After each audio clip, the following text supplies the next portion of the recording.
opposite. Offensively, #1 in the league since the start of the year, but defensively, they have been literally at the bottom. What are their issues there? Well, since the month of March, they've been 6 and 8. And a lot of that has to do with they're adding new pieces to their defense. And also, this is a veteran group of guys.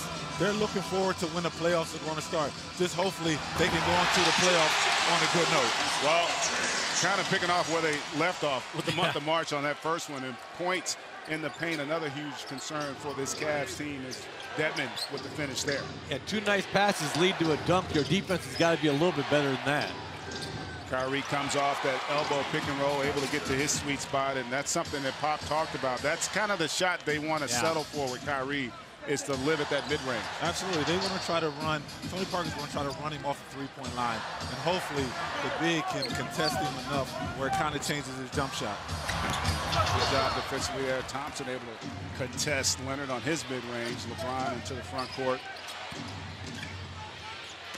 And we talked about it. Offensively, this is the team as Kyrie unable to get that out on target, but comes off again on that elbow pick and roll for the lob. And although that's the strategy here early on, Kevin, it hadn't quite worked. Well, they're forcing him into the big, and he just made a great pass. Tristan Thompson threw it up to the rim and did the rest. But Kyrie Irving is going to have to make a lot of mid-range shots that Pop said. Try to keep him out of the paint, keep him off the three-point line and off the paint. You can see this is the defense right here, Rip. Force him to the big, but look at the pass he makes. And that's where he's great at, too, because anytime early in that possession, it seemed like it was a broken play. But when you got Kyrie can break his man down, and he throws a great alley-oop to Tristan Thompson for 2. And Parker unable to get that one off. And you get Aldridge there off the dribble, in and out on his little floater. Quick kick ahead to JR. And you heard him talk about it with Dennis pregame. The shot will come eventually, but for him, it's more a matter of just selling out defensively. I got news for you. The shot won't come if you take those shots. A step back 3 off a throw ahead. Yeah, even Ty Lue saying, "Come on now, JR. I told you to shoot it with confidence." But right there. But not like that. That's not a good way to try to catch the rhythm. Right You ain't lying, you try to get brother. layups, you try to get offensive rebounds, Yeah. but never a step back jump shot like that. Double team comes from the baseline with Thompson, forces the kick out and the swing over to Parker. And you can see even there, that's as he gets it out the green and misses. That's an area where a few years ago Parker consistently could get that floater off against size, but he has gotten a little longer in the tooth, not quite as adept at it as he used to be. Yeah, Tony Parker would have shot a floater, would have faked up and just stepped underneath him. He shot so many shots underneath bigs with that clever little step through, but he's not finishing the way he used to. One of the best finishers in the game. Is funny because tonight I think Kyrie Irving has surpassed him as one of the best small. Age. Yeah, age. Believe me, talk to me about age. I understand age. Age. Exactly. Mentally, he thinks he can still get there, but physically, sometimes you just can't get there. That jump shot a little bit off, as well as off balance by Kevin Love there. Green over in the corner to Parker, and this is an area where they want to get Aldridge more touches, kind of that elbow post area, and he's able to draw the foul on Kevin Love. Pops was talking before the game. You see right away the first thing Aldridge did, he dribbled the ball, didn't go anywhere. How about you face up, use your length, try to get him to do something. I mean, right now he's dribbling it. Of course, he draws a foul on Kevin here, just with a quick move. But I'd love to see him face up. And as a matter of fact, he calls the old Jack Sigma move. And boy, you're dating yourself when you go the Sigma move. But he was trying to get Aldridge to do more face up and attack. Because when he squares up too, the defense got to take their hands off him. Right. When he just posts up like he just did, it allows the defense to get a hand on him. I'll tell you what, that is one that the mental mistake there by LeBron. Yes, defensively, couldn't have done a better job on the help and the closeout, but bails him out. And you see here, he's done all you wanted to. That second pump fake got him, and Danny Green, good job there getting to the free throw line.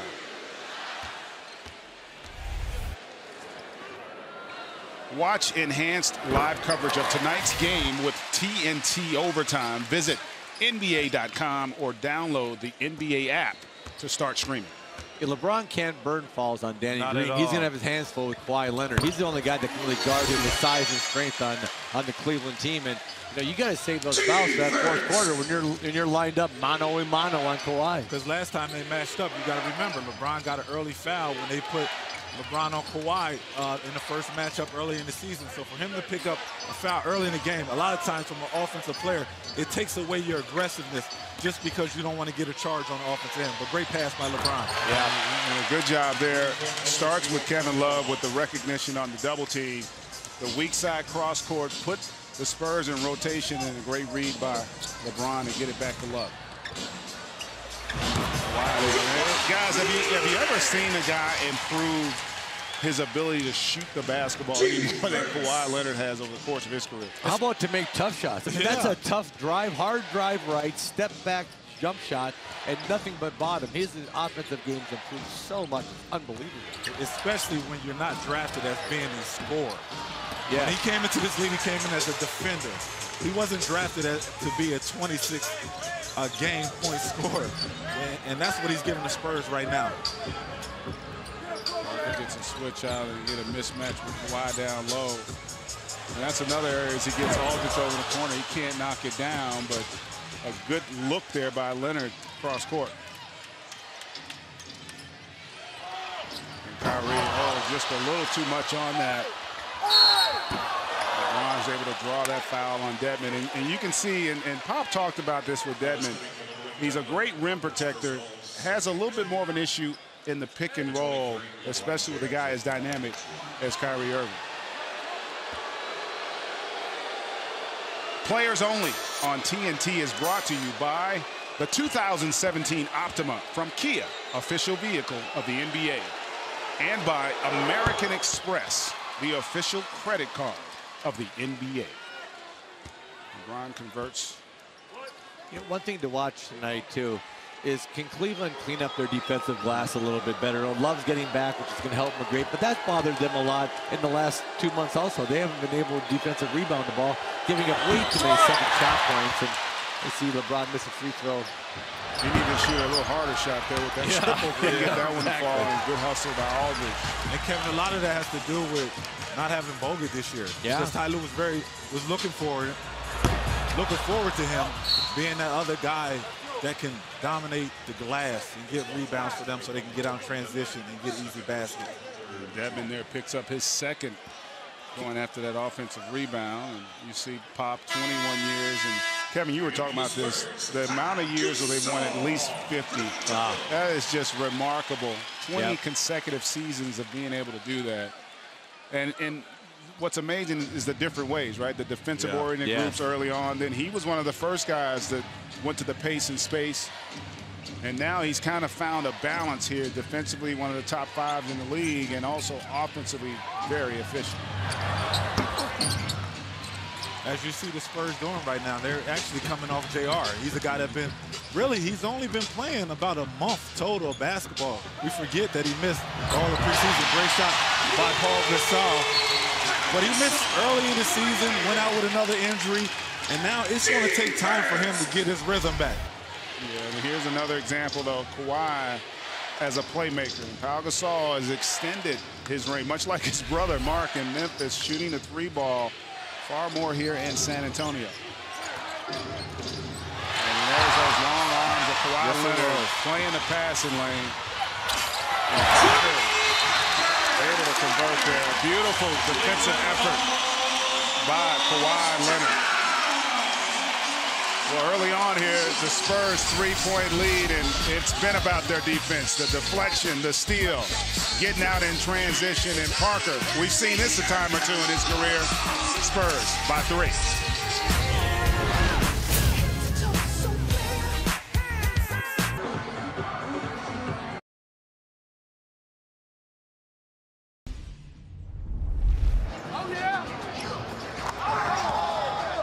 Oh man, I should have saved it for the game. Let's go! 1, 2, 3, Juicy!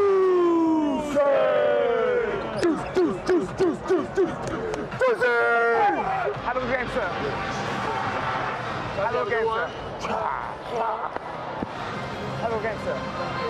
How do we game, sir?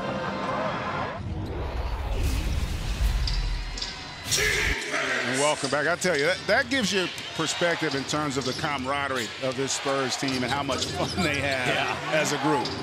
You got to have fun, especially when you're trying to win a championship. Great finish by Kyrie Irving, but you got to have fun. I mean, that just tells you the personalities that they have on this team, and guys are excited about playing with each other. There's so much intensity on your way to trying to win a championship. You got to have some laughs along the way and enjoy yourself. But another great finish by Kyrie Irving there. A simple play coming out, double curl, and he finishes over Paul Gasol like he's not even there. You know what I mean? That's Kyrie Irving's just a great finisher. Danny Green does what he's been paid to do. He's a three-point specialist. Yeah, that was a breakdown there of J.R. Smith. Just hung too long on the block and wasn't able to get out and close out on that triple, and Kyrie right back in transition with that jump shot. Usually as a coach, you would say that's a bad shot, a 1-on-4 in transition on a break. But when you got Kyrie Irving, one of the best one-on-one players in the game, you'll take that shot anytime. Strong drive there, and again, I tell you, fine. Green unable to convert there, but good offensive execution here early on by the Spurs. And LeBron probably got away with a walk. Kicks it back out. There have been a ton of threes taken already. That was the 7th for the Cavs, and the Spurs. Kawhi knocks that double, or deuce down, I should say. They've already taken 6 as well, so you can just kind of speaks to the trend, Kevin, of where the game has evolved to in terms of the threat and the usage of the three-point shot. Yeah, and also both teams will pass the paint. As you see LeBron just drive down the lane there. Way too easy. That upset Pop. You can't have a one-dribble straight-line drive from 14 feet. Just not enough help here at all. But it's impossible to have help when you have a straight-line drive, one dribble, layup. Too easy. Way too easy. This is Joseph. He's got to pick one of 3 colors, red, blue, or green. Which one is going to fit? Your team, your highlights, your scores, all in one place. Download Team Stream, the free app from Bleacher Report, now. I was always wondering if y'all went to school at UConn. Oh, I did.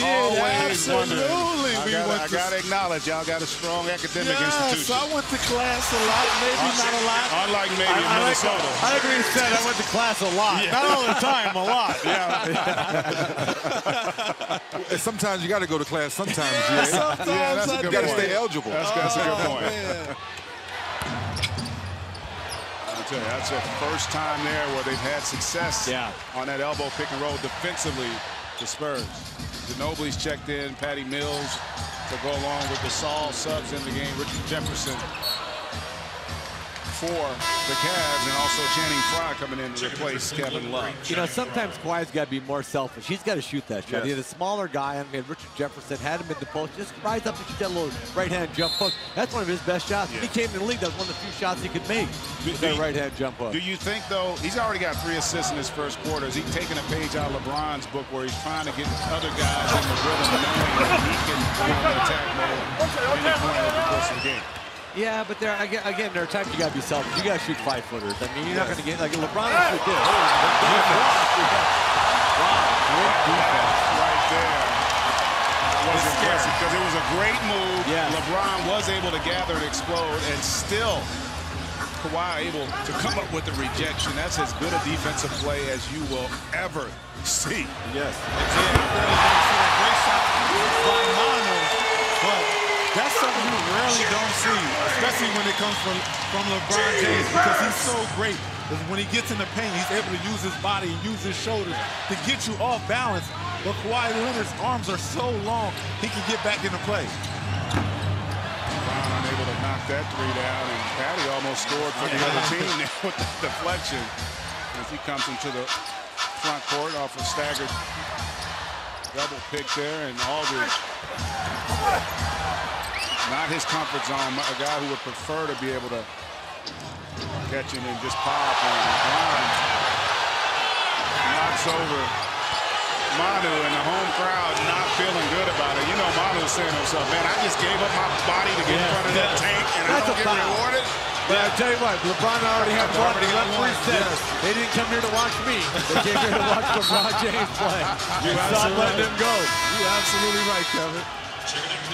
And you can see, it's Manu's known. You know what, though? That's a good no call. And I say that because he stopped.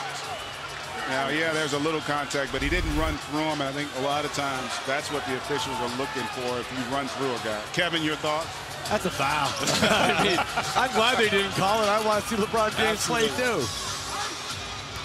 It's funny that you say that because I can remember one time playing against Kobe Bryant on Christmas Day, and he had one foul, and then on the second foul, on the second play of the game, they took him.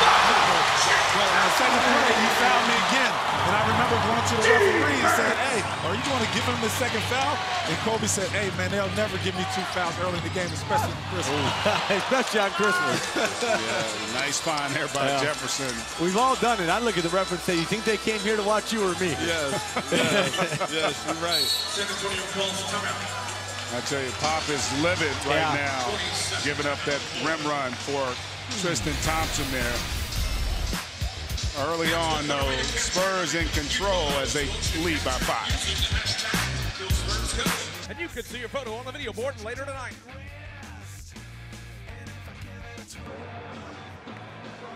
Oh, Greg, Coach Popovich really gave it to David Lee and that group that's in the floor, and then went and sat down and told those guys to figure it out.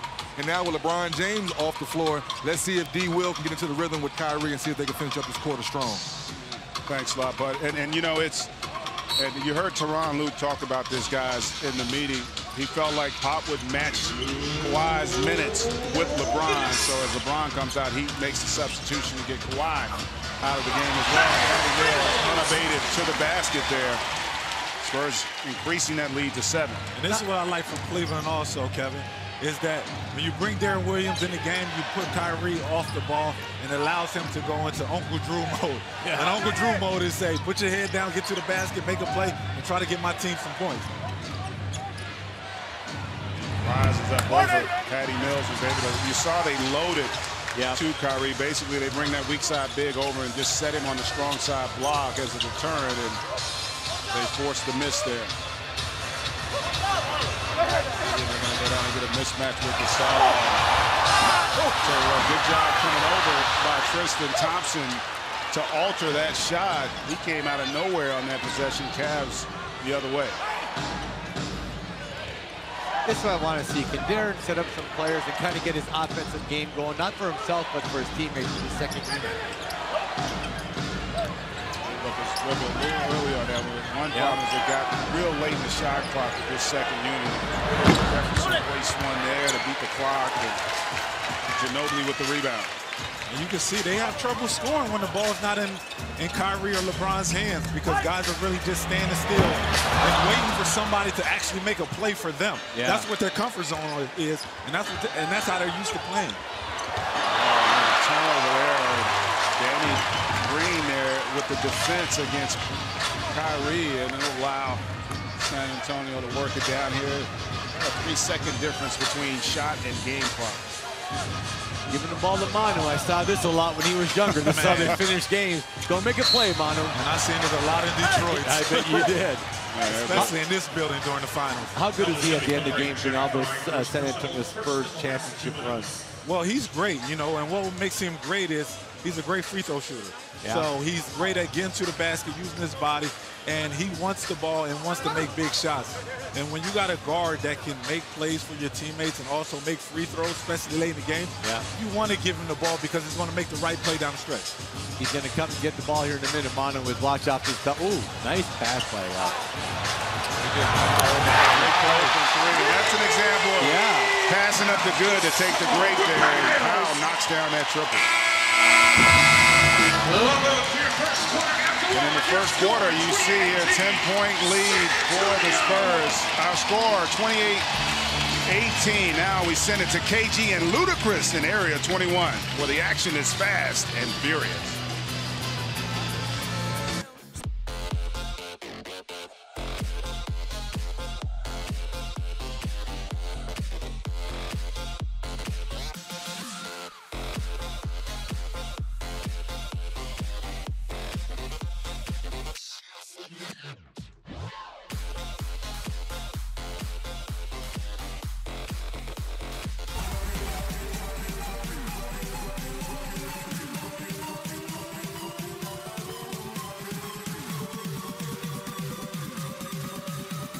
Players Only on TNT is presented by State Farm.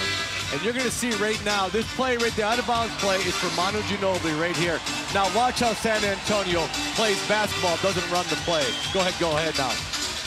Ball comes up here. Kyrie Irving stop for a second. Kyrie overplays, and overplays. He comes down, they play basketball, get it to Mills here, throw out to Gasol, wide open three. Oh! Wow! Hold that, big fella. That's an answer out of the timeout. That's Hold that right there. That was a drive of a man on a mission. Being down 10, I got to give my team something. Great pocket pass by Manu Ginobili. You saw them pushing the back there by Love. And here, just open floor. Remember, this group doesn't have the shot blocking. Gasol said, I did everything I could, coach. But get out of the way. Just jumped I got a little too bit high. A little bit too high. Wow. 8-point lead here for the Spurs. And guys, since Pau Gasol, other than that play, had checked in, they were up 22-10 with him on the floor in this game. He has made such a difference. Manu and him have brought great energy. Manu Ginobili's playing like the young Manu. I mean, he's really making passes and plays. And Gasol and he have given this second unit just a lot of zip. And I think Pops likes having those two guys coming off the bench because they can change the tenor of any game that they get into. Listen, you got 2 NBA champions, 2 future NBA Hall of Fame players.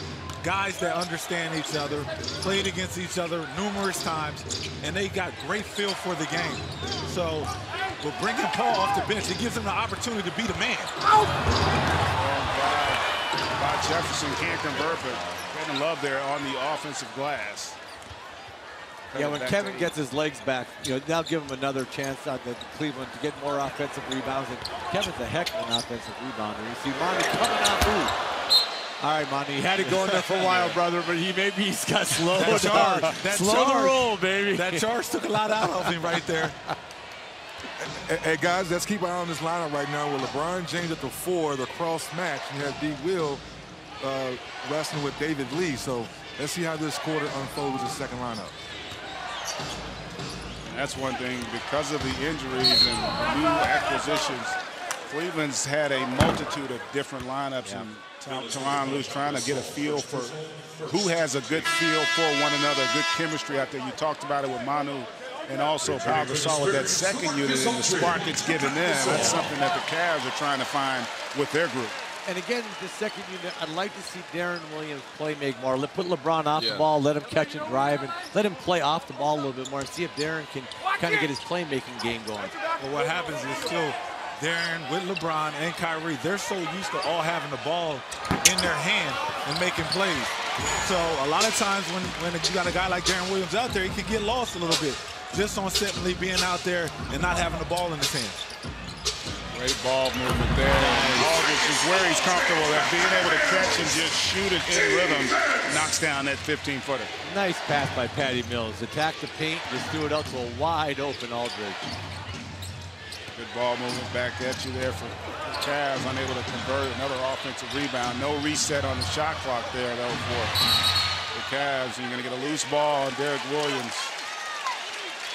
And although Cleveland typically a very good offensive team, the Spurs have been able to kind of impose their will defensively in this early going here and holding them only 22 points. The Cavaliers haven't established anything. They haven't established the pick and roll game, any kind of post game, any kind of elbow game. They're just playing basketball. They haven't established anything. Right now, the drive and kick game for the Spurs is on point. Yes, it is. They kind of look stagnant a little bit. Yeah. A lot of times when they get to the basket, especially playing against when Aldridge and Gasol is out there, they have trouble finishing at the basket if you're other than LeBron James.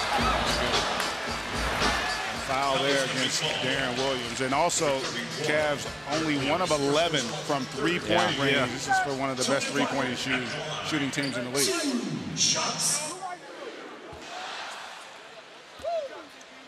Players Only on TNT is brought to you by the 2017 Lincoln MKX. By Verizon, now unlimited gets the network it deserves, and so do you. Now you can get 2 delicious Whopper meals for just $10 only at Burger King, and by the new Control GX, the first shampoo that gradually reduces gray. And Kevin, are you rapidly going to start using the new Control Let me put that card in my pocket. It's called Control. We don't have anything GX. to de-gray. Yeah, I am going gray, so I'm going to start using that.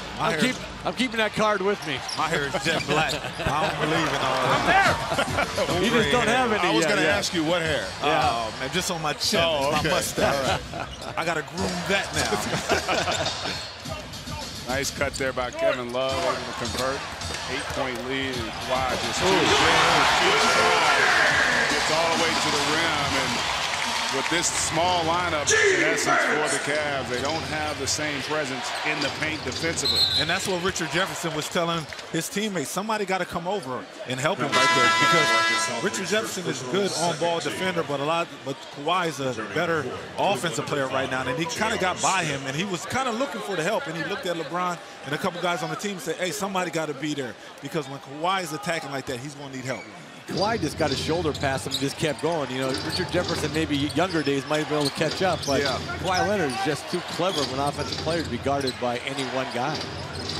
Ron Tyson, cross court, gets it over to JR, and he's able to knock down a triple. That stops a bit of a drought for the Cavs. Their second triple here in the game. I know JR is licking his shots right now because they gave him way more open shots than what he's accustomed to. And he's a guy that can get hot. I'm able to get that one to go there in transition, and Spurs right back at you. This is the matchup I like right here. This is the matchup that everybody came to see. That comes off a little strong, but the offensive rebound. Tough block out there for J.R. Smith on LaMarcus Aldridge as he's able to convert that second chance basket. Yeah, that was as simple as I'm 6'11" and you're not. He just reached over the top, got it, put it back in. How about Green coming over with the block there from the weak side, and Parker in the open floor. They're going to get JR from behind there. And early on, a lot of issues for the Cavs offensively. They trail by 9.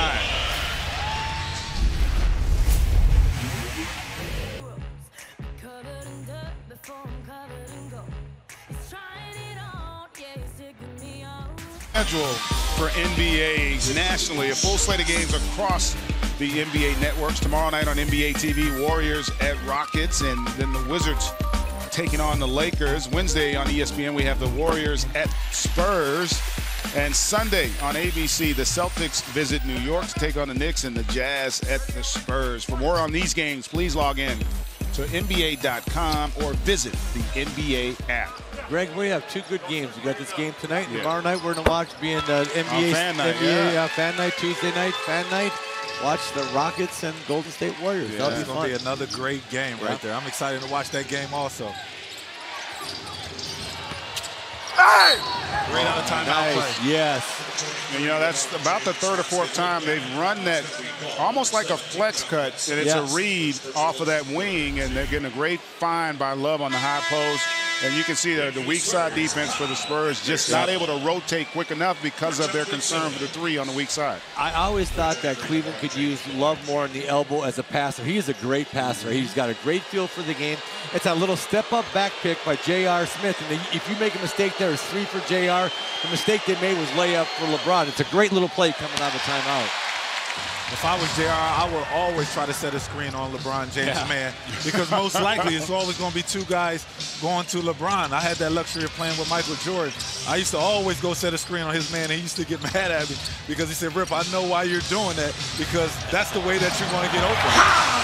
Good job there. Kyle Anderson just checking in, able to turn the corner and get the easy layup there. 11-point lead here for the Spurs, who have been clicking on both ends.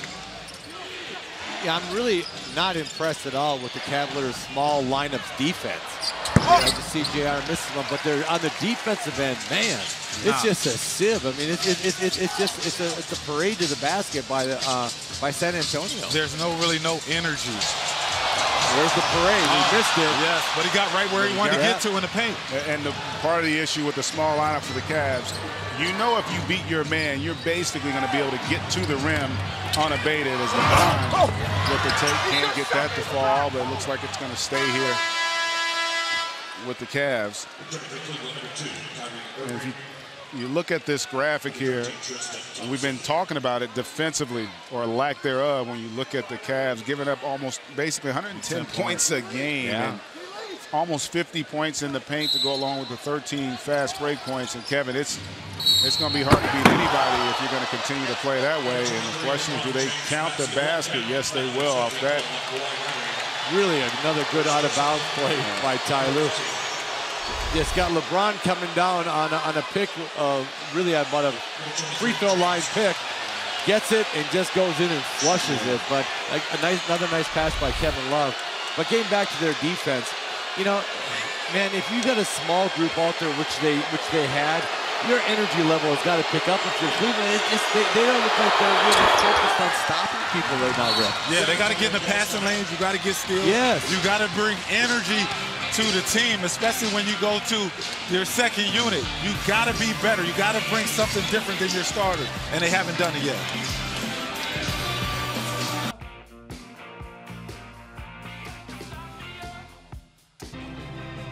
Pop a little more animated, and the concern is here, he thought the foul was committed there and wants to know why he was able to then get continuation. We can't tell if the ball had already been inbounded, but that is a perplexing one, to say the least, guys. Yeah, Pop's got a technical for his problem. He did a little yelling out there at Mr. Richardson, Leroy Richardson, the referee, and he got a technical. He almost got a second, because there was more after what we showed there between Pop and Leroy, and the official, I think, did the right thing. You kind of walk away, you made your point, let him make his, and get back to the business of the game. And Pop thinks that LeBron kind of baited Leroy to make that call, because the two previous possessions before that, LeBron goes to the basket, he gets his shot blocked, and he looks at the ref and tells him that he got fouled.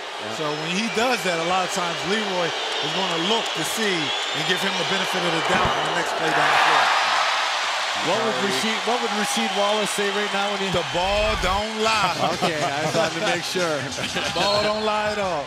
And I will say this, too. In fairness to Leroy, like we do this a lot. When we show a replay, it's in slow motion. Yes. Right. But the play is ref, bang, bang, in full speed. And so sometimes you don't get the benefit or the luxury of that. And tough break there for the Spurs. Kawhi comes back and able to knock down that little mid-range jump shot. See, I thought that was good deep by Tristan. But Kawhi has been great, man. He's been working on that medium-range jump shot, and now it's almost impossible to guard it. And good hands there coming up with the steal for the Spurs. They've been active, and that game plan Bob talked about has been really good. And how about that find there from Anderson to Aldridge? He's done a great job here in this first half of running the floor, guys. Yeah, getting down, paint running. I mean, running right to the front of the rim and drawing defense with him. But again, turnovers by Cleveland leading to runouts and breakouts by the Spurs.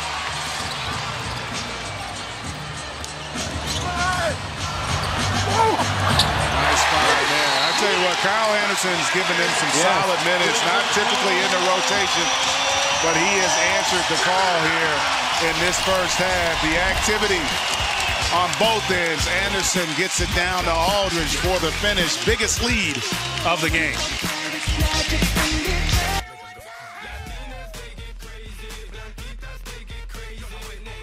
Calling all youth basketball parents and coaches, the Junior NBA has released a new free instructional curriculum designed to teach the game in a fun and effective way. Learn from NBA and WNBA players and coaches.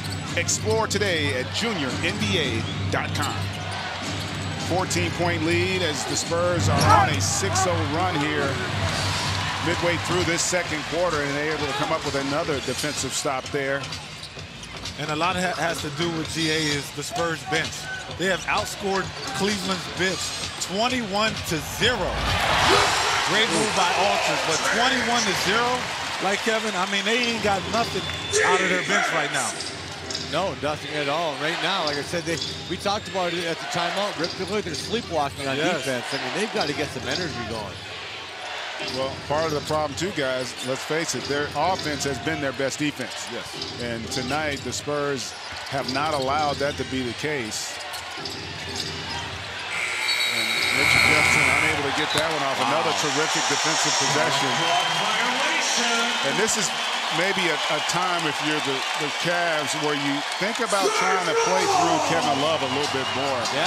Maybe on that low block. They are having a hard time dealing with the size of the Spurs with this unit they have out on the floor. And they tried. I mean, the last 2 possessions, they run Kevin into the post. Aldridge swats the ball out of his hand. And they're going to need Kevin to make a play down there because they're trying to slow the game down a little bit to get more possessions, looks at the rim, and get something in the paint. And you talked about it. Their last 4 possessions, they've had 3 turnovers here, have the Cavs. Hey, do this. There's Aldridge again coming over from the weak side. And that starts there, guys. Yeah. Good defense by Parker, though. Doesn't allow him to turn the corner. Doesn't allow him to gather. And then Aldridge just comes in to clean that up. I mean, count the Spurs in the lane. He's going against 3 guys. Yes. You've got to kick that up. I know you haven't made 3s yet, Cleveland, but you got to throw the ball out and trust your shooters. You can't take on 3 guys. I know Kyrie Irving wants to make something happen. Right now, everybody in Cleveland's looking to make something happen individually. You got to make it happen as a team. Stay in your seats at halftime. We have a very special performance for you. Winners of America's Got Talent Season 7, the Lonnie Dogs are in the house. We upset with J.R. Smith as they called a timeout there. And LeBron's the one basically called it as Toronto trying to get his guys engaged as he checks back in. But guys, you were talking about during the break there. I mean, the Cavs look really bad offensively here in this first half. Yeah, the one thing they've been able to hang their hat on lately is their offense has been really good. They're not generating any good shots right now. And a lot of that is when LeBron James went to the bench. Because when he's in the game, he's making the right play. It's just that they're not making 3-point shots. But not right then and there. Wow. Kawhi just actually takes the ball from him. That's very rare. I rarely never see that happen. I agree. What did Pop say? We were having a conversation about Defensive Player of the Year as Kawhi comes up short on that triple. And I asked him to compare Draymond and Kawhi, and he had just glowing respect for the job that Draymond does. But he said the one thing about Kawhi, he'll just take the ball from guys. Great players, and that was an example of it on that possession there. You're going to get a foul. Weak side there as Aldridge and the Spurs as a group just really attacking and starting to impose their will on the smaller Cavs lineup in the paint. Where's Cleveland's sense of urgency right now? Because it looks like they're just going through the motions. San Antonio's doing a great job of ball movement, getting to their spots, playing the right way, getting easy shots every time down the floor. It kind of seems like they know what they're looking for, what to get on the offensive end. Cleveland kind of looks like they're shell-shocked. Yeah. Stay tuned for the American Express halftime report with Chris Webber, Isaiah Thomas, Baron Davis, and Chris Bosh coming up next here on TNT. And that's a 10-0 run now here by the Spurs, Kevin. Yeah, it all starts with the 5 turnovers in the last six possessions for Cleveland. They just keep turning the ball over. Oh, nice play there. A little too far in between right now offensively for the Cavs against this Spurs defense that is locked in here in the first half. Ooh. You knew that was going to be bad when he took out. There's nobody down there. All I said was, ooh. On the first dribble, baby, he was going to yak it on somebody. Wow. That was that straight line drive that we talked about earlier, Kevin. Yeah. And usually it's not LeBron James caught in that situation. It kind of looked like he looked over his right shoulder when he did that great finish by LeBron James. But as soon as he looked over his right shoulder, Kawhi seen that and attacked him and got to the basket for an unbelievable finish. As a shot blocker, you can help a lot of people, but you can't help straight line drives. They're just on top of you too fast. And what do you do after you make a 3 or a dunk? You make a 3. Aldridge is feeling, or Kawhi Leonard seems feeling real awful good about himself. Kevin, you're talking about it. Turns the corner here. Defense not set and facial. Yeah. Tristan Thompson said, I'd like to have jumped, but he just beat me to the spot, and he got to the launching pad, as he used to call it from Michael Jordan. Don't let him get to the launching pad. We couldn't do nothing about that one right there, but get out the way. And how about that third now all-time in Spurs history? Got a ways to go to catch up to two Hall of Famers, George Gervin and David Robinson. But I tell you what, he has been a breath of fresh air for this group. And there's the Admiral, who is generally here every night if he's not out watching his kids. Yeah. He's a diehard Spurs fan. Really He comes is. to all the games and loves to support his team. And boy, what he started it all, really. Sure You know, did.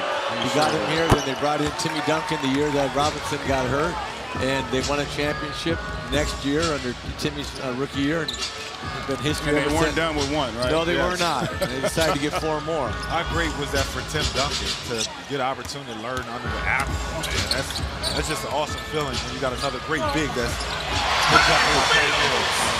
that's just the spacing, the ball movement, and chemistry of San Antonio. They, much like we see with Gulf State, they do a great job of turning your mistakes into makes on the offensive end. And again, LeBron unable to knock. They have struggled here from the perimeter. They're going to get Kyrie with the hand one here. Try to take the charge. Kawhi did a great job with the body control of avoiding it. Took the hit and the finish there. 18-point lead here for the Spurs. You know, long rebound off of LeBron James' miss, and then look at him come down, does a little sidestep on him, gets some contact, and knocks it in. And I wish most guys did that, especially when Kawhi Leonard's pushing that ball and he sees that, oh, I got a little in front of me. I'm just going to put my head down and maneuver my body in a way where I can get a shot off. And 9 times out of 10, with a bigger guy like Kawhi Leonard, you'll be able to finish over a smaller guy like Kyrie Irving. Now here's the matchup we want to see. LeBron got to do a better job of holding that ball. About that cross-court again, unable to get that in the fall. And Ginobili a great job with the effort to deflect that out for that rebound. Lewis comes off and delivers the triple there. Right now, boy, San Antonio looking as good as they could have hoped for in this game. Good defense.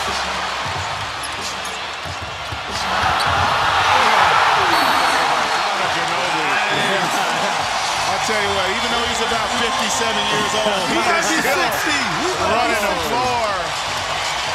And the defense turned it into offense for the Spurs. Just a terrific job of sharing the basketball. Ginobili with the finish, part of a 22-6 run here in the first half by the Spurs. Turn it back, Manu.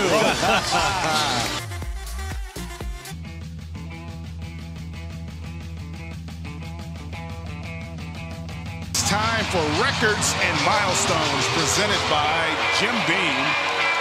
And you see Greg Popovich, 7th all-time in rings regular season. And guys, with the way they're playing tonight, they got 10 more games. He could tie Phil Jackson if they're going to play to this level with the rest of the season. Well, 10 games left, I should say, in the rest of the season. You know, talking to Popovich before the game, you could see he was focusing on little things, like you said, a couple less turnovers. Let's make the good shot into the great shot. Yes. And boy, are they ever hitting on all cylinders right now. Yeah, and for more information on this record, head to BleacherReport.com/records and milestones. And there's another turnover. And this is about as, I thought that first quarter was bad. The Spurs scored 18 points, but when you look at the amount of turnovers they've had and wasted possessions here in this second quarter, really has allowed the Spurs to expand that lead. They're forcing Cleveland to play in the crowd, especially when it comes to LeBron James and Kyrie Irving. Referees can't see that. They can't make the calls when you're playing in the crowd and guys are using their hands, they're poking at the ball, and they're into your body. So I give a lot of credit to the Spurs defense and forcing Cleveland to play in the crowd. And one reason why they're playing in the crowd, they have struggled from beyond. Only 2 of 15 in this first half from three-point land. And there's another finish, though, by Tristan Thompson at the rim. 22-point lead, though, here for the Spurs. Able to get that one to go as time expires.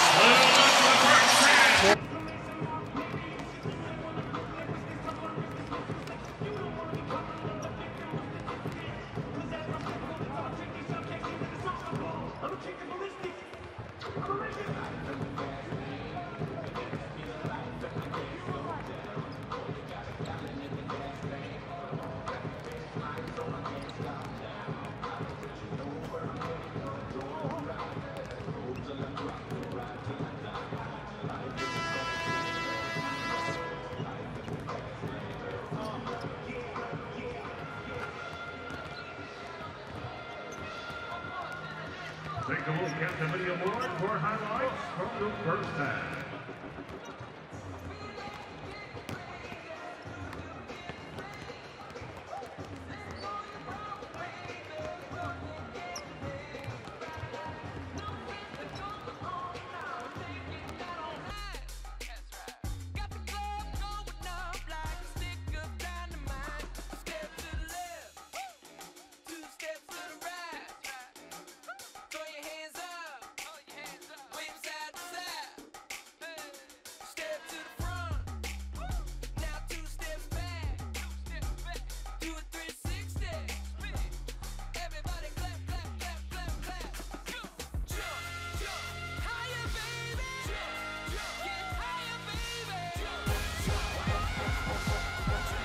All right, Spurs family, it's time for the second half. It's time to bring out those Takis thunder sticks, blow them up. You know what to do. It's time for you to make some noise.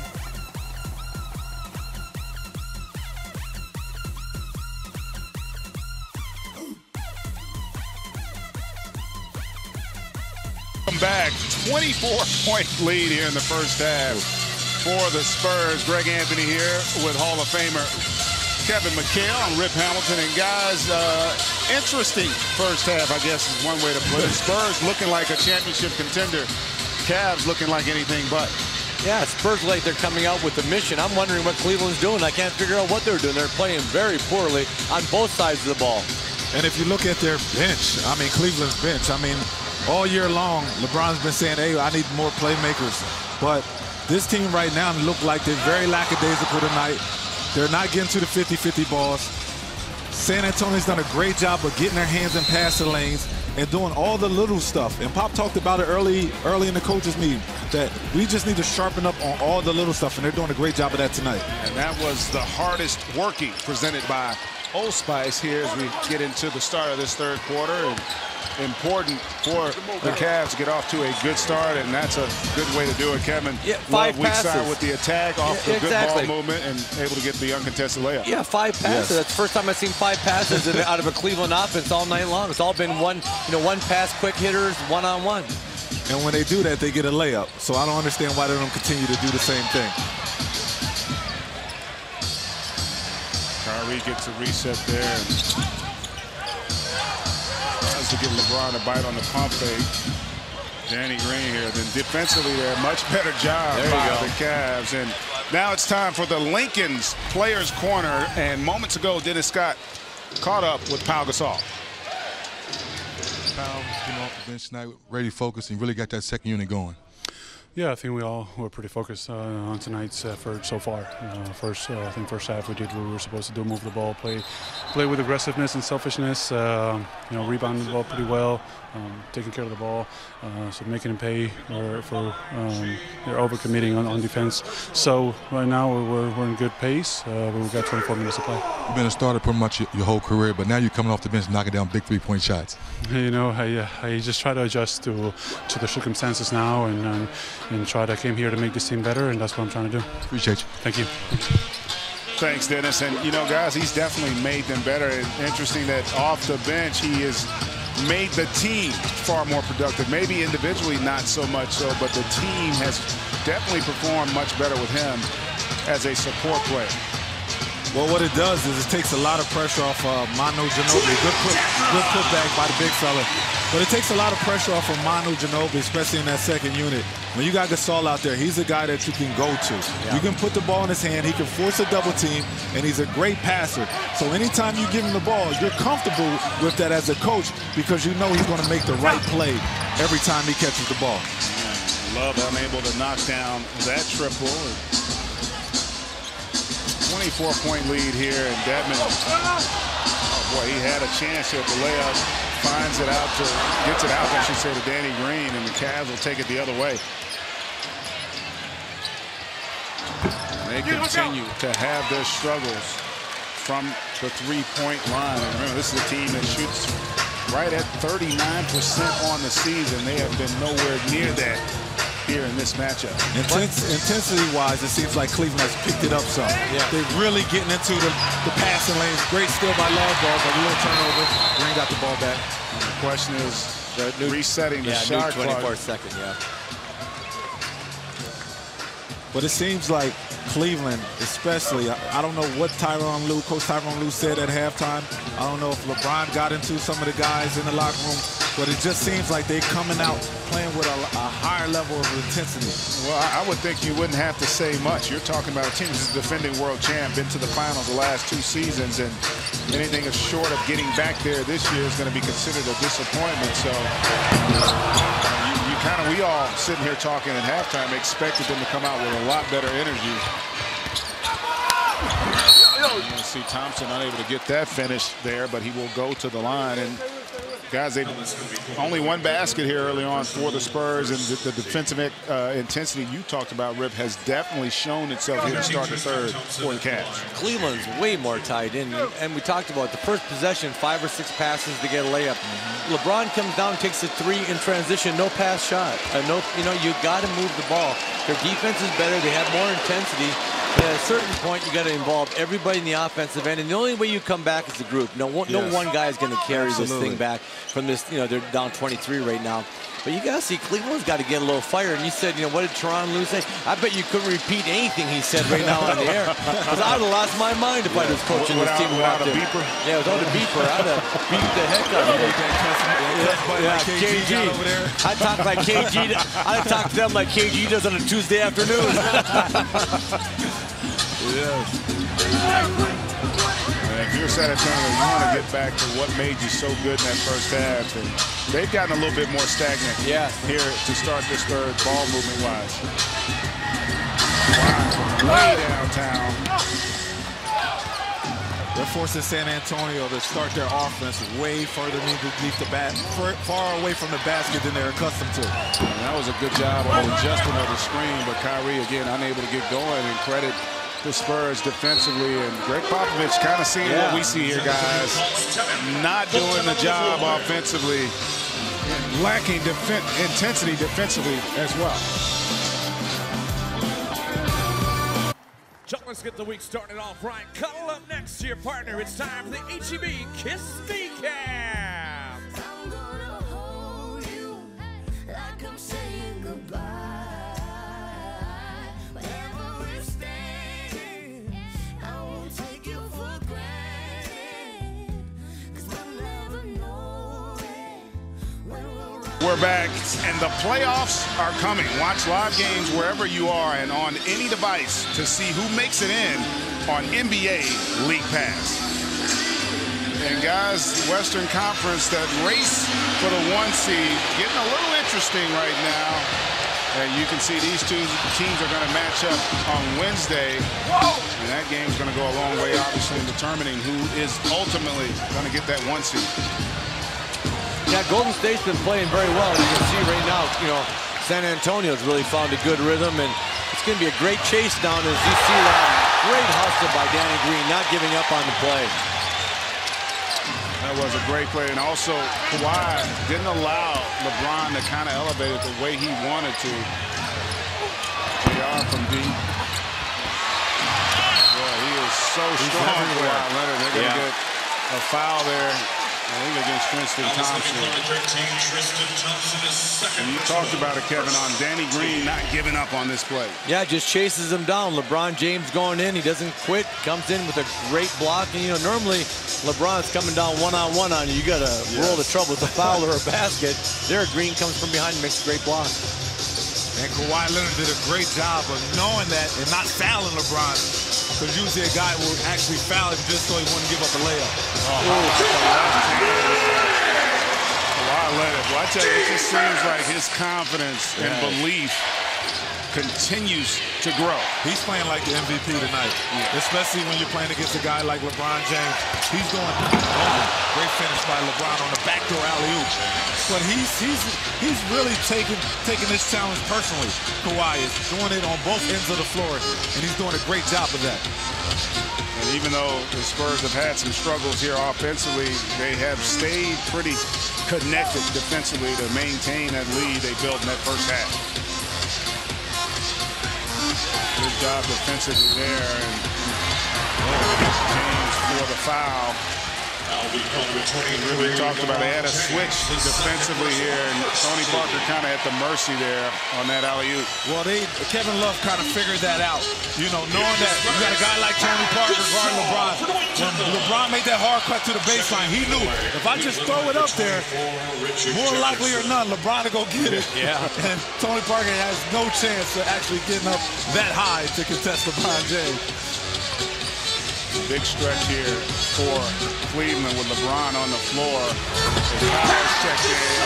Great job there, just finding an open area and Danny Green locating there for that little floater. You know, Cleveland has a lot more energy. They're working it defensively. They still got to make some shots. They've missed wide open shots, and at a certain point, all this energy on defense has got translated into a few baskets on the offensive end, or otherwise you lose your energy.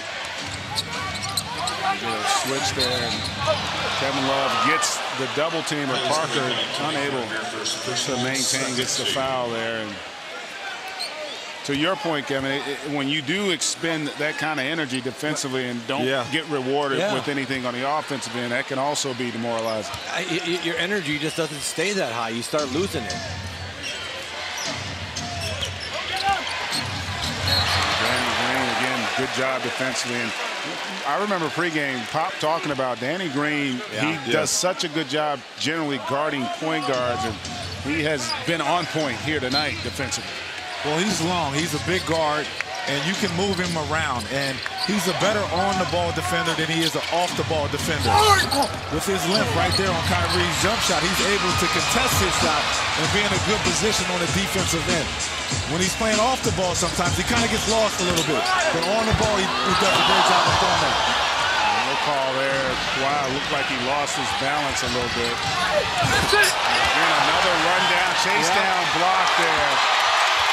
Danny Green defensively has been a difference maker here tonight, and Kawhi rewards him there with terrific defense, and Cavs with the timeout.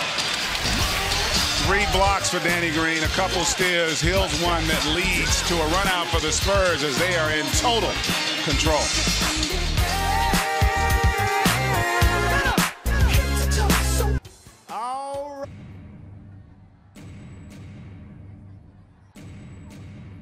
Welcome back, and right now Spurs doing whatever they want as the Cavs come out and they're unable to convert on that triple as their struggles there continue. 3 for 19 from the three-point line, GA.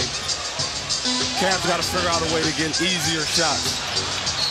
And good job defensively there by the Cavs, forcing Leonard into the turnover. But with LeBron on the bench here, guys, this group offensively has really struggled. Well, who's going to create opportunities? Who's going to create shots? I mean, especially when you take the ball out of Kyrie Irving's hands. When the ball starts moving around, it seems like the ball always gets stuck in someone's hand that doesn't want to go one-on-one or doesn't want to make a play at the basket. Bad pass by Kevin Love right there to Kyrie Irving. Yeah, Cleveland's missed 9 of their last 10 shots, and they added turnover on the last possession.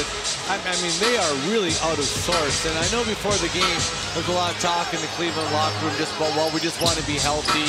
You know, we're not worried about how we're playing. I tell you what, you better be worried about how you're playing, because I've never seen a team just turn the switch on and go from playing like this to playing great. You've got to get some momentum going into the playoffs.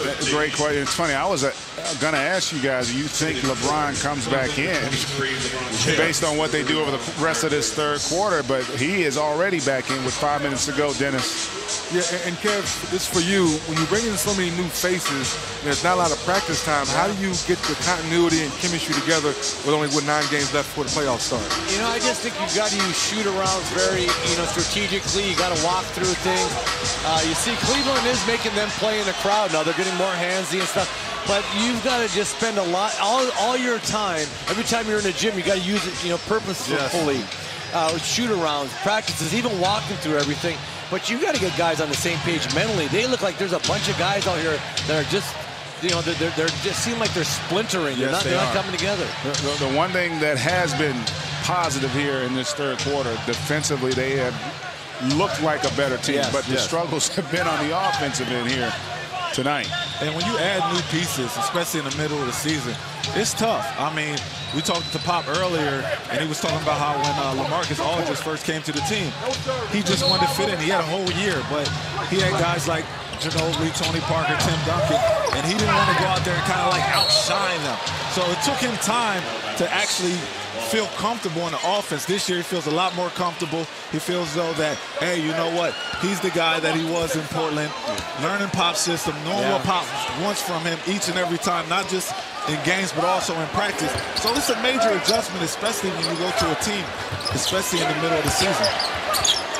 And Kevin, I know this is not about moral victories, but if you're Tyronn Lue right now, the one positive that we touched upon it defensively, they do look completely different here in this third quarter. I agree. I mean, they came out like they wanted to compete. That first half, they sleptwalk. You can't sleepwalk against a great team for 24 minutes and expect just to turn it on. Especially a team that you might meet in the finals too, Kevin. Exactly. Great hands by Manu coming over, just getting a fingertip on that pass. And one thing they've done great all night, the Spurs, their ability to get deflections on pocket passes off the pick and roll.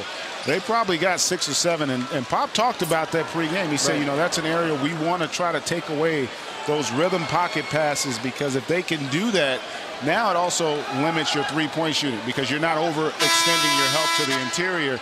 Allows you to keep bodies on bodies. But Rip called it earlier. They're making Cleveland play in a crowd. When you play in a crowd, I promise you, you throw it off people's hands, knees, shoulders, elbows. It doesn't matter. They're just playing in a crowd, doing a great job of just forcing into Cleveland into a million different turnovers. And then what happens, too, is when you play in that crowd and you're not getting the calls that you want, you end up settling for the long three-point shot. Great pass by Patty Mills. And this place was ready to just erupt after that play there. And LeBron able to get all the way to the rim there. It seems like LeBron gets most of his points in transition or when the Spurs are not set up on the defensive end. So I think T. Lue got to do a better job of putting LeBron in different positions on the floor where he's moving around and where the Spurs can't lock in on him. Good deflection there. You can see Powell after that catch knew exactly where LaMarcus was, forcing the foul there and sending Aldridge to the line. 2 shots.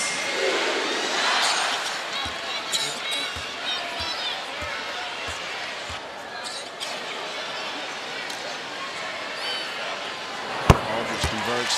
Let's take a look at the upcoming NBA national TV schedule, a full slate of games across the NBA networks. Tomorrow night on NBA TV, Warriors at Rockets, at Houston, I should say, and the Wizards travel to play the Lakers. Wednesday on ESPN, the Warriors are here in San Antonio, and then Sunday on ABC, we'll have the Celtics visiting the Knicks and the Jazz here as well to face the Spurs. For more on these games, please log on to NBA.com or visit the NBA app.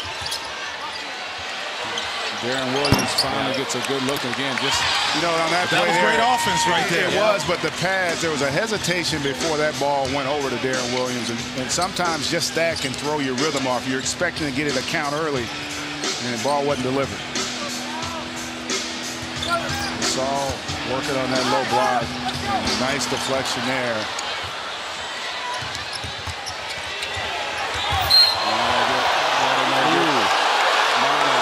Frustrated.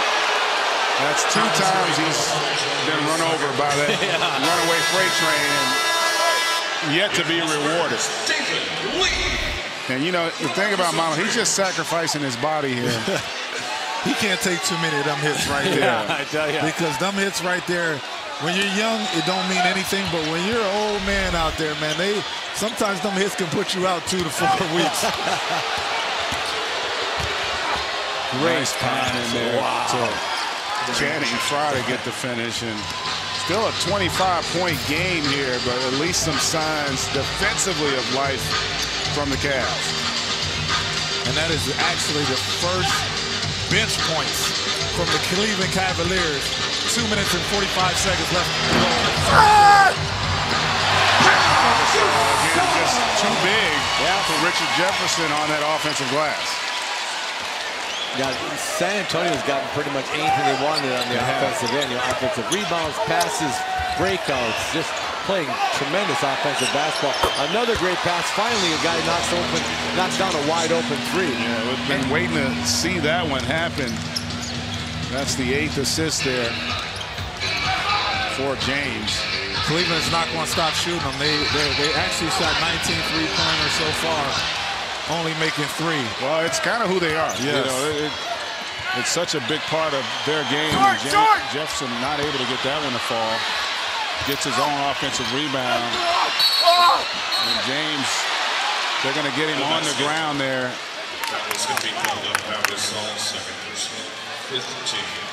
Used to be a time on that spin move, Richard Jefferson would have got up there and dunked it. It would have been a facial. Yeah. That time he threw it off the side of the backboard. That was a brutal layup by Richard Jefferson. That's one of the moves, as we all know, and we all experienced it. When you get a little older and you get inside that paint, and you got a big fella right over top of you, you tell yourself, hey, man, this is a situation where I always look vulnerable at. Because I can't jump as high as I want to, and I can't fake it either. And more importantly, they know you can't jump as high as you used to as well. Kawhi Leonard checking back in here. LeBron able to knock that one down. Having one of his worst seasons ever at the free throw line, shooting only 68% this season in what would otherwise be considered arguably one of his best overall years statistically.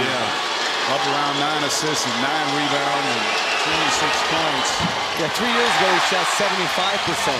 You know, he dropped 7 percentage points from the free throw line. That's all mental, like you said. All mental. Just a little bit more focus. I think LeBron has to do, especially early in games. I know a lot of times guys don't want to turn that on from a concentration standpoint until the game actually means something, but he has to do a better job at the free throw line. Excuse me, you saw the hook there by Kawhi. And I tell you, Spurs still in control, but boy, I tell you, offensively, they have really struggled here. It looked like a completely different team in the second half. They thought it'd be a cakewalk. They thought the same Cleveland team would show up in the second half, and a different Cleveland team show up, a team with some intensity. And actually, Spurs had a hard time dealing with the intensity of the defense by the Cavs. And Darren Williams just couldn't get that one to go. Good contest there by Pau Gasol. And another ill-advised pass and turnover. Nice find there. Richard Jefferson can't get that one to fall. I tell you, offensively, if you're Cleveland, you got to feel like, man, if we could have gotten into a rhythm here, we could have gotten ourselves right back into it. Yeah, they could have not, with any kind of just making a few shots, and they could have knocked 10, 12 points off this lead. But, you know, right now, I think Cleveland's really played so much better energy-wise. And they've knocked 1 point off the lead. You know, make it two. And, you know, it just goes to show that you cannot turn this game on and off. Boy, if you cheat the game, it will come back and slap you right in your mouth. Guys are way too good. Yeah, exactly. They are way too good. Don't cheat the game, baby. And they came in with no intensity, Cleveland did. And now they're trying to ratchet it up, but it might be a case of a little too little, a little too late. They brought James Jones in the game to give him a little bit of a punch of energy, because that's what they're lacking right now.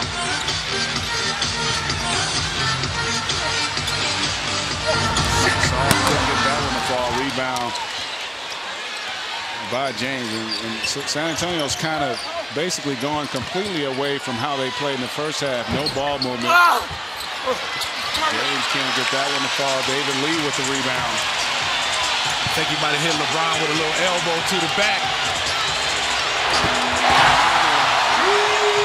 Knocks it down, and he's asking to come out the game. He definitely caught one just below the neck there.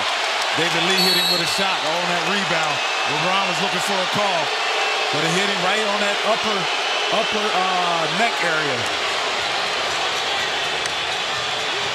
20 seconds out. Let's see if we can take a look at it. We got a 20-second here. Looked like as he was going for that rebound.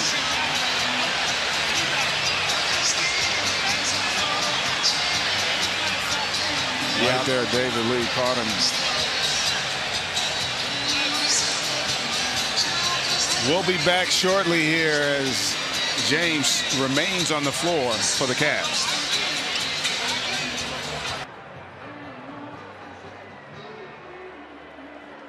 And we're back. 25 seconds left here, and LeBron James he's finally set up here. And we'll take a look at that play again. And Kevin, that's kind of one of those soft spots. You're just not used or accustomed to catching much force. You know, you get hit there, you get a stinger, and it goes right up your neck, out through your shoulders. I think that's what LeBron's experiencing. I had that one time, and I tell you what, that was one of the most painful things that happened to me, and it bothered me for weeks afterwards. Just took an elbow just at the right spot between your shoulder blades, and it really kind of knocked LeBron down, and he took a good shot. He's up now, and he's walking off, but you can just see, I just think everything pinched up on him, and it's almost like he had a stinger. You saw him motioning to that area.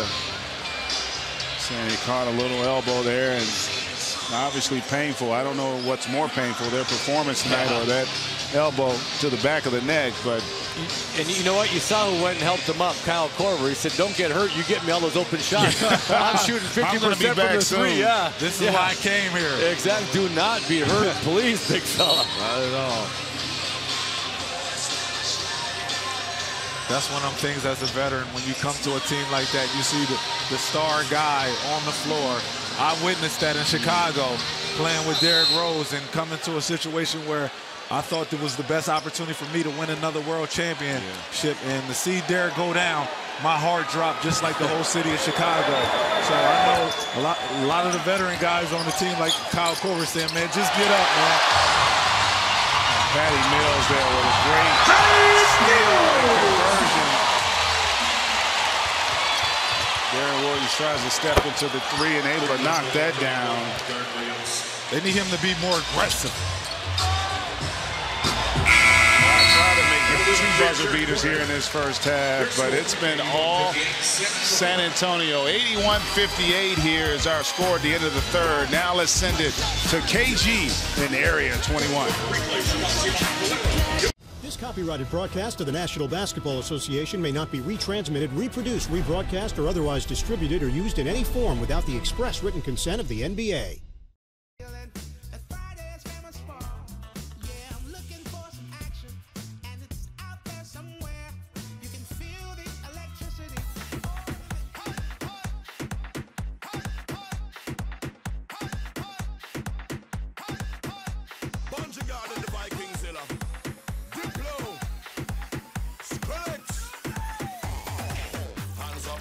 All right, Spurs fans, make some noise for Team Energy and the best in the business, the Coyotes. hands up. Everybody in hole, let me see your hands up.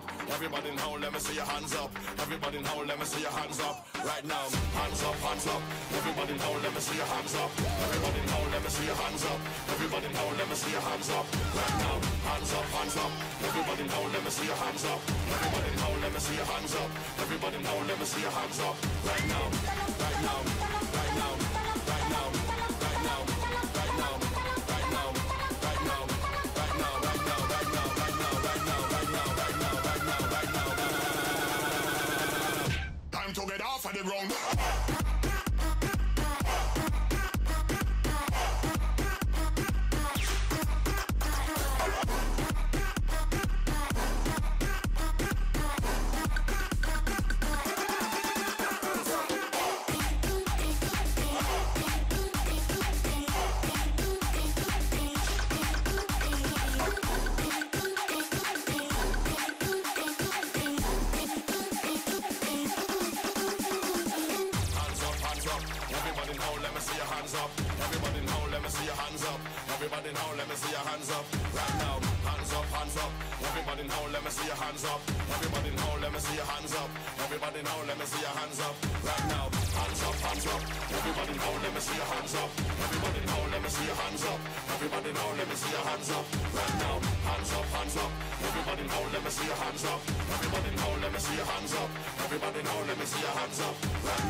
To get off of the ground.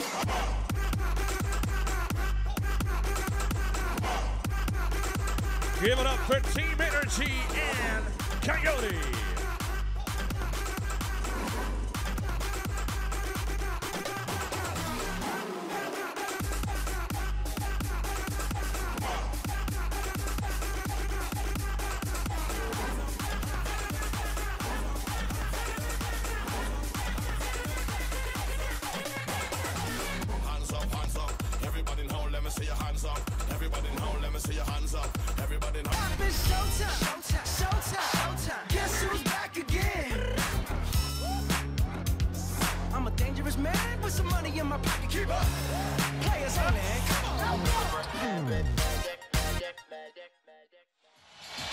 We're back, and Players Only on TNT is presented by State Farm. And let's get over to Dennis Scott with the latest on LeBron James. Dennis. Thanks, guys. Looks like LeBron's going to stay on the bench. Done all the strength tests with his arms, shoulders, saying okay. Said his head's okay, but some stiffness at the upper back area where that elbow hit him on that last play. Thanks, DZ. And you saw Pau Gasol there just kind of taking advantage of Channing Frye on that low block to get the first basket of the fourth. And you come weak side by Kyle Anderson to convert that steal. How about the find by Kawhi Mills to a streaky Kawhi Leonard? And all of a sudden, lead back up to 27. And just when it looked like the Cavs are showing some life, at least defensively, resorting back to how they looked in that first half, Kevin. Yeah, that was Patty Mills' 7th assist. So coming off the bench, Patty's given him 7 assists. Just really, offense has run very well with him out there. As you see Richard Jefferson trying to tie up Kawhi. And look at that pass by Patty Mills. Great vision and just, you know, again, that's what makes this first team so dangerous. Their second unit comes in, Patty Mills comes in, Manu comes in, Gasol comes in, and they can put it on you. And that's the luxury of bringing a guy like Patty Mills in the game, because he's a scoring point guard, but he's totally different than Tony Parker. Yep. Tony Parker likes to dominate the paint. Patty Mills can shoot with some of the best shooters in this game. When you look at Cleveland, when they went to their bench didn't do anything to change the game. No. And from a coach's perspective, I know for you, Kevin, too, you want your second unit to come in and bring something totally different than your starters, correct? Yeah, we talked about it. They went small. They had 1 turnover in the first half. So you go small and you create 1 turnover on the Spurs. If you're small, you got to be not denying. You got to be in lanes. You got to be active. Hell, you got to be risk getting fouls, chopping in on guys' hands to try to make something happen because you're so small out there. And that's what I said. That their bench gave them nothing, and the Spurs bench really just gives them something every single night. Well, and to that point, is Kawhi Leonard able to come up with another steal? finish. And, you know, we talked about the bench, and with the way the Cavs are playing now, obviously no Kyle Korver, no Iman Shumpert. That's an issue. But you've got a lot of guys who have the names, the Darren Williams and guys of that ilk. But at this stage of their careers, the question is going to be, do they have the game to be able to bring? Because that second unit is not an activity or energy unit for the Spurs. So they're not going to come in and change tempo per se. They're going to have to be efficient, and they're going to have to play really solid offensively if the Cavs want to have a chance to repeat as champions. Well, I know there's some teams, namely in Washington, D.C., up in Boston and Toronto, looking at this thinking, I like a piece of these guys. Especially if they're going to play like this.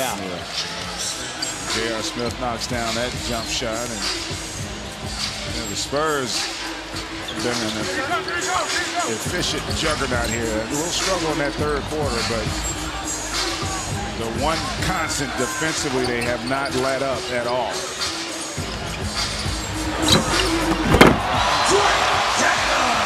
That ball movement and spacing and making the right reads there puts a lot of pressure on your defense and really created that offensive rebound opportunity there for Dedmon. And that's why I say, GA, I mean, we talked about it earlier.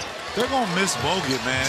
I mean, to have a guy in the paint that just, from a presence standpoint, even if he ain't blocking shots, but if you got a 7-footer in there, at times, sometimes guys get timid of driving to the basket just because they see him there. Just a little too much on that fastball for the lob to Dedmon. Dedmon doesn't have the best hands in the world either, I don't think. A little bit of, we call those guys Roberto Duran. Hands of stone. Hands of stone. And Channing Frye knocks down that jump shot. And Pop sometimes has trouble, you know, with knowing who to play, especially in the starting lineup, because when you put Gasol in the starting lineup with Aldridge, he can make that big-to-big pass. And young fella sometimes can't make that pass. So I think that when you got the luxury of a guy like Paul Gasol, you can move him in and out of your starting lineup. He's good enough to know how to make great plays out on the floor. And that's just a luxury just to have out there on the floor. Locked and loaded again, unable to convert there. Just as impressive a defensive performance as I've seen all season by the Spurs here. Limited this Cavaliers team. They don't have a quarter where they've gotten over 22 points here tonight. 18 in the first and the third, only 22 in that second quarter. So the Spurs defense far better than what we've seen from the Cavs here offensively. Yeah, the Cavs have really been scoring the ball at a really high rate. I mean, their defense hasn't been any good, but their offense has been very good. Tonight they had no offensive flow, and the Spurs defense just took them out of everything they were trying to do. Not able to convert there was Forbes. And this is the time in the game, too, guys, where you want to see if you can get some of these guys going. Darren Williams, and he comes up hobbling a little bit. And that's why I think Darren's in the game right now. To get that confidence back. Well, he's going to have a chance here. 7:48 to go, down by a bunch. And remember the Alamo? And the ball's going right round.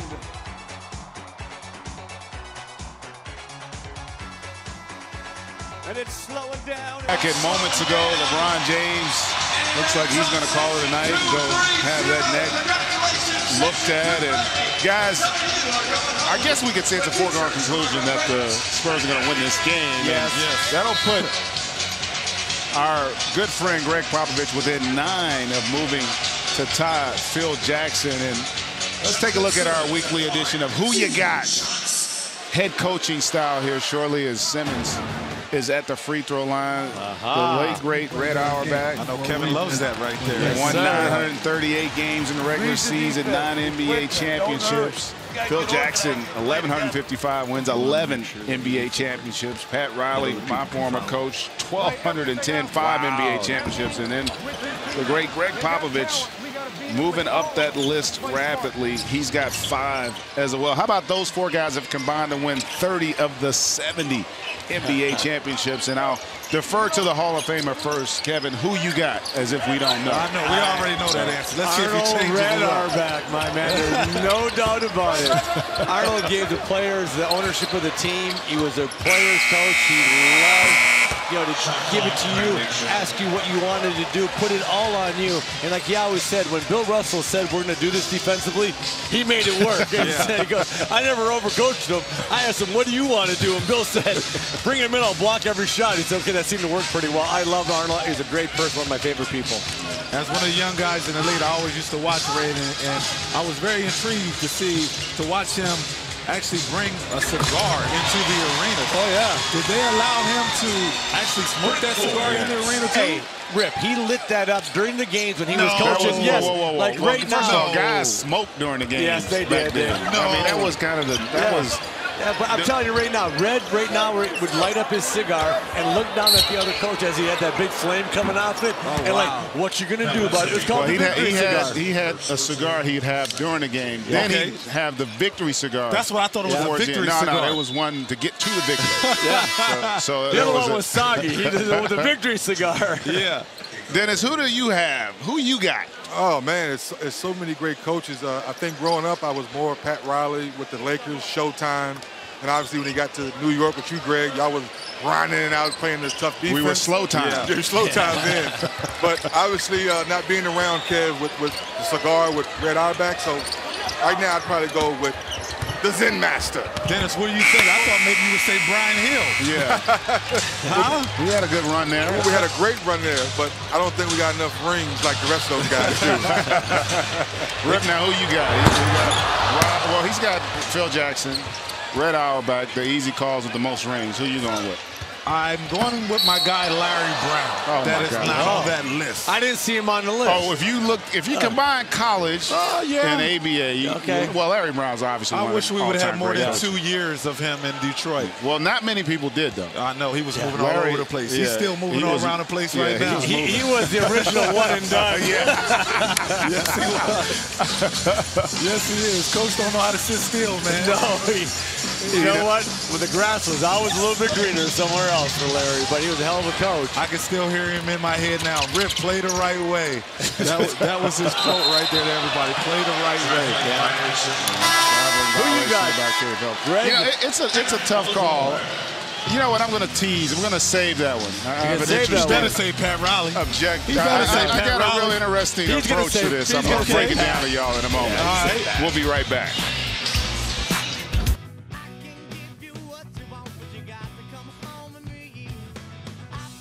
Texas Players Only on TNT is presented by State Farm, and Spurs tonight behind it. Those numbers aren't really behind anything. It's been a total domination by the Spurs in those areas. And Kevin, you saw it even after that last possession on a forced turnover. Greg Popovich still coaching. Yeah, you know, he pulled Simmons aside and was talking about what error he made on the floor and just saying, you know, play for your teammates, stay involved, you know what I mean? And he kind of lollygagged on a play, and you're up by 30, and the coach is telling you, don't do that, you know? And I really like that. And you looked at behind the numbers, the Cleveland Cavaliers bench got outplayed so severely by the San Antonio Spurs bench. It wasn't even a fair fight. Not at all. No, it wasn't. And that goes back to, we were talking about who you got as a coach. LeBron James came out and said he thought Greg Popovich was the greatest coach. Oh, I thought you meant LeBron James is the greatest coach of all time. No. I thought that's what you was about to say. There you go. I thought that's what you was about to say. You know, it made me think too, because I'd always said, you know what, Phil Jackson, he's got the most championships. Yep. And obviously Red. But when you start thinking about the fact that Pat Riley and Greg Popovich have done it different ways. Yeah. You know, it's one thing if you're Phil and you've had two different teams, but you had the same system and the same basically dynamic of the two dominant players and building the team around them. But when you look at what Pop has done and when you look at what Pat Riley's done, they've done it with completely different styles and completely different systems. Your ability to build a system to fit your personnel, to me, that speaks volumes, and that's why I could Right now, if I had to make a choice today, I would go with Pat Riley because he's got more wins. Okay. Equal amount of championships. But Greg Popovich's legacy is still being written, and he could very easily have his 6th when this thing is all said and done this year. This is a really good basketball team that is a difficult matchup for anybody. And I do think they're an improved offensive unit from what we saw a season ago, and I think ultimately that's going to determine their fate. Are they good enough offensively this year to get over the hump when they weren't a season ago?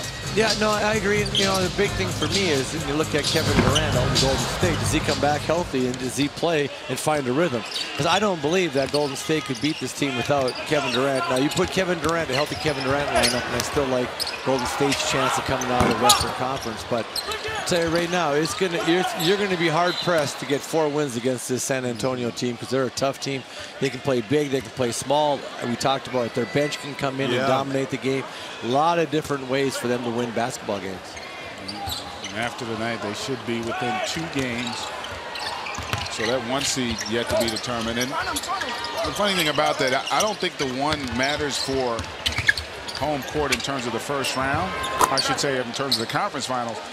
But the first, second round is where I think it could become more interesting, especially if you're Golden State. You know, if there's any question as to whether Durant comes back fully healthy, that could be a matchup maybe you don't want to have to deal with. Not that you don't think you can beat Houston, but you may not want to have to play Houston in that second round with how well they're playing right now. You want to avoid Houston. I guarantee you, they're going to have 2 of those 7 games. They're going to score 130 points. Get 131 and see if you can beat us. I mean, now the other games is Houston going to be able to win some of those dirty, muddy games when it's in the 90s and neither team really has it going because everybody knows each other's plays. And you know how it goes. I've always said there's a couple dirty games in the playoffs. You've got to be able to win those. I have no doubt that Houston's going to win that up and down game.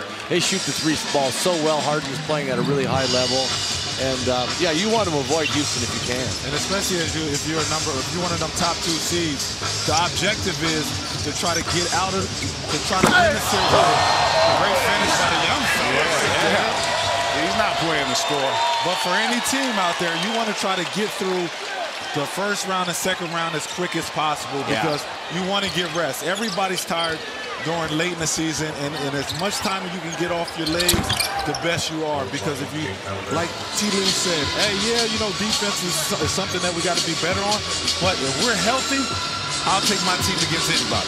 And to your point, you think about Golden State, much like Cleveland. Remember, they played the last 2 finals. So they psychologically have played a heck of a lot more basketball than most. And so you see Bertans knocks down that triple.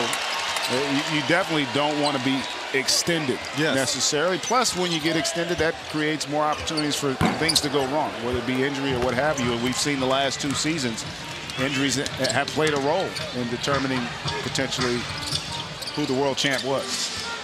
Kevin, when you look at this Cleveland team, right, and you see all the different guys, that's called the self-check. Yeah, it's a self-check.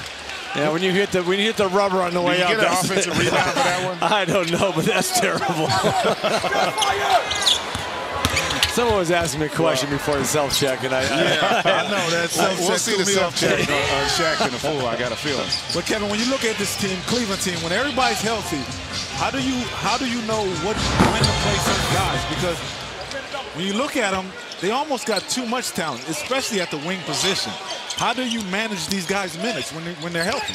Yeah, no, I hear you, and I think that's going to be one of those things. You know, what's going to be the second unit's identity? Can they get some more identity? And right now, they're just trying to find a way to get a basket.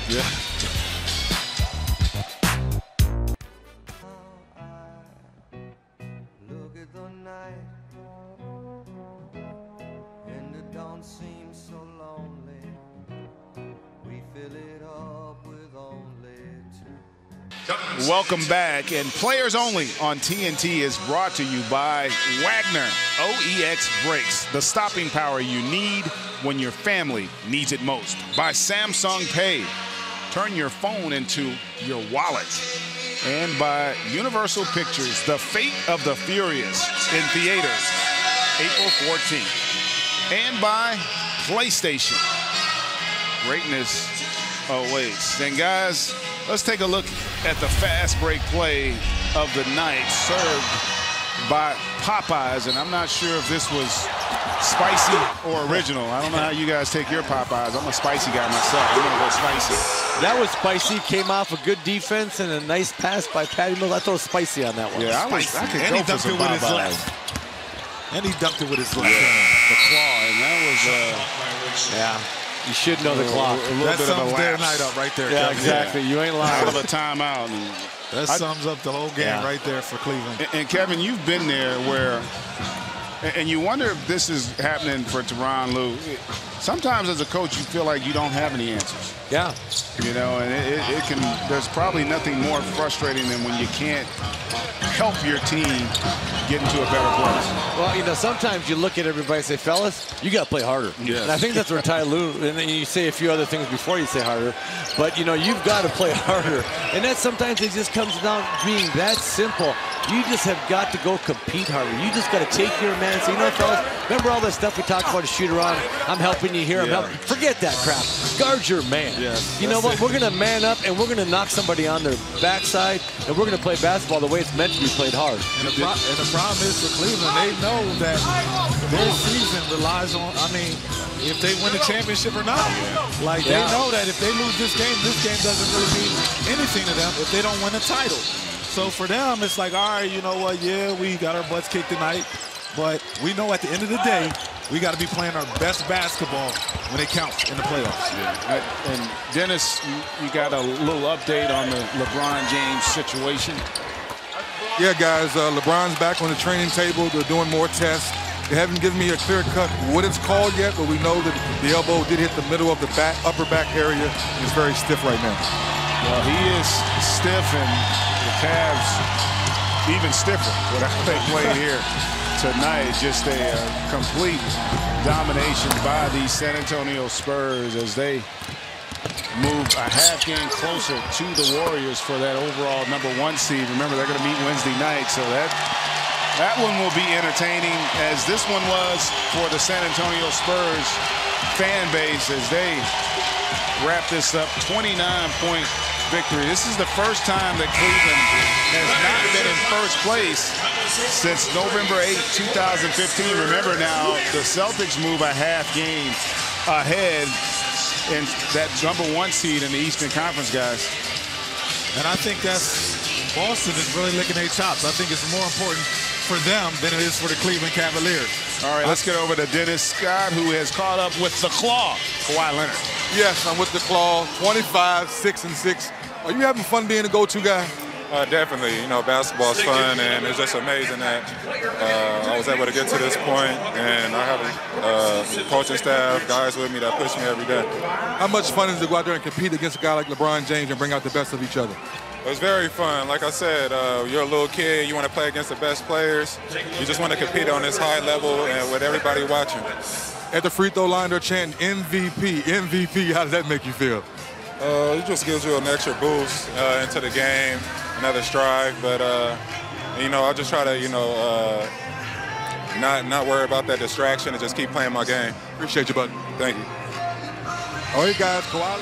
Thanks, Dennis. And, guys, this was kind of a statement game in some respects for both teams. I mean, let's start San Antonio here. They looked really good on both sides of the floor, and you could sense that they took this game seriously and wanted to send a message to the league. Yeah, they were working on the little things Popovich talks about. Let's not turn it over. They did a nice job, but let's turn it over. You know, let's take the great shot, not the good shot. And can anybody be more understated than Kawhi Leonard? He just is like, yeah, you know, I whipped LeBron James. Let's go home. Yeah, exactly. Well, what a game here. Our final score, 103-74 for the Spurs. And coming up next, it's game 2 of our players-only doubleheader as the Pelicans take on the Jazz. For Hall of Famer Kevin McHale, Rip Hamilton, Dennis Scott, I'm Greg Anthony, and also the rest of our crew, we want to say good night from San Antonio. After the break, we'll send you to C. Webb in our Atlanta studio. Good night, everybody.